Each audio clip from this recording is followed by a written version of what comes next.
B block එකේ 26 32 room දෙක මේ මාසෙ අන්තිමට vacant වෙනවලු. දැම්ම කතා කරලා අපිට එතනට යන්න තිබුණා නම් හොඳයි.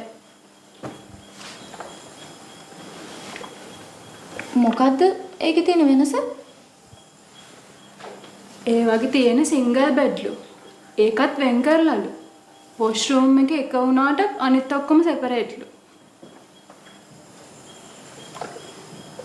අම්මෝ වැඩිපුර ගානක් ගියත් කමක් නැහැ. ඒ වගේ තැනකට යන්න පුළුවන්.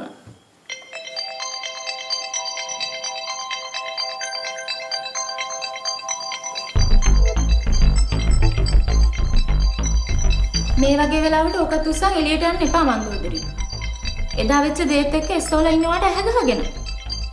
අන්තිමට ඒ මිනිස්සු ඔයාවයි මාවයි පටල ගත්තොත් පැත්තකින් ඉන්න මගේ නමක් සවුත් වෙනවා.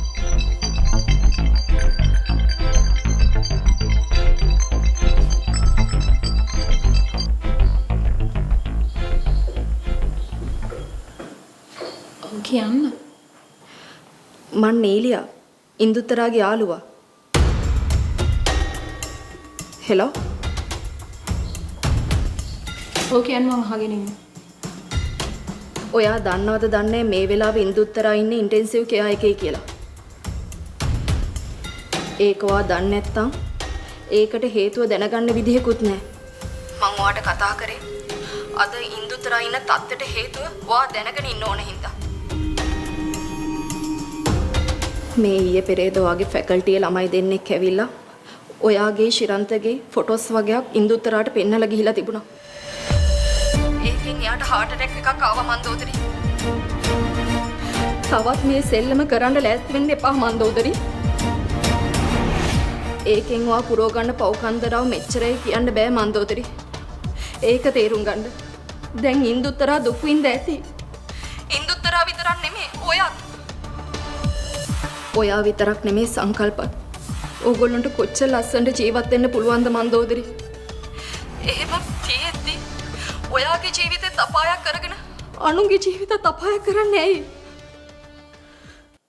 කවුද එහෙම කළේ? මන්ද? ඇයි ඕගොල්ලෝ මට කරපු දේ මං ඕගොල්ලන්ට කරපු දාන්න ගාලා කතා කරන්නේ? ඔයත් කෑණියෙක් නේද?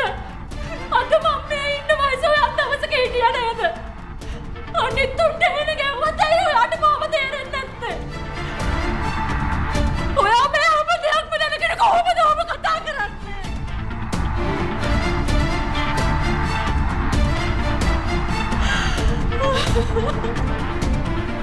මන්දෝදරි එළියටත් ඇහෙනවා තියනේ. දැන් මෙතනට සෙනග පිරෙයි. මොන ලැජ්ජ නැති කමක්ද මේ? ඔය අවම කතා කරන් හිතාගෙන එළියට යන්න ලෑස්ති උනේ. මගේ ගවුමත් පිච්චුණා.